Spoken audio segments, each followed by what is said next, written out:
దేశవ్యాప్తంగా నీట్ పరీక్షలు లీకేజ్ కావటం వల్ల వందల మంది విద్యార్థులు చనిపోతున్నటువంటి సందర్భం వచ్చింది. కేవలం ఒక మంత్రి పదవి కోసం విద్యాశాఖ మంత్రిగా ఉన్నటువంటి వ్యక్తిని రాజీనామా చేయకుండా యావత్ భారతదేశంలో ఉన్నటువంటి అన్ని రాష్ట్రాల విద్యార్థుల ప్రాణాలతోటి ఈ మోడీ ప్రభుత్వం చెలగాటం ఆడుతుంది. మేము అడుగుతున్నాం, నీ మంత్రి పదవి కంటే మా విద్యార్థుల ప్రాణాలు విలువైనవి కావా? వందల మంది విద్యార్థులు ఏళ్ల తరబడి చదువుకొని ఇవాళ విద్యా వ్యవస్థలో మీ ప్రభుత్వాల లీకేజీ వల్ల వాళ్ళు మరణిస్తున్నటువంటి సందర్భం వచ్చింది. అయినా మోడీకి చీమగుట్టినట్టు కూడా లేదు. భారతదేశ వ్యాప్తంగా అన్ని రాష్ట్రాల నుంచి విద్యార్థులు ఏకమయ్యి పోరాడుతూ చేస్తున్నప్పుడు కూడా కేంద్ర మంత్రుల్లో గింత చలనం లేదు. వాళ్ళకి విందులు వినోదాలు తప్ప విద్యార్థుల ప్రాణాలతోటి పోతున్న పట్టించుకున్నటువంటి ప్రభుత్వాలు ఉంటే ఎంత, కూలితే ఎంత?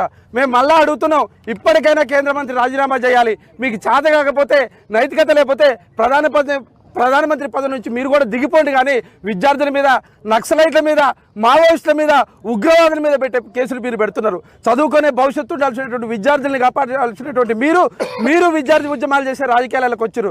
కానీ సౌతి తల్లి ప్రేమ చూపిస్తూ గతంలోనేమో రామ జన్మభూమి అని చెప్పి ఎన్నికలు నడిపించుకొని ఓట్లు వేసుకొని పోయారు. హిందుత్వం అయిపోయింది. రామ జన్మభూమిలో రాముడి గుళ్ళో వందల కోట్ల రూపాయలు వచ్చిన చందాలు ఎత్తకపోయినటువంటి మీ పార్టీ దొంగలు ప్రజలు నమ్మే పరిస్థితి లేదు. విద్యార్థుల పక్షాన ఉన్నాం. ఇప్పుడు వచ్చిన జనరేషన్ని కాపాడుకోవాల్సినటువంటి బాధ్యత అన్ని రాజకీయ పార్టీల మీద ఉంది.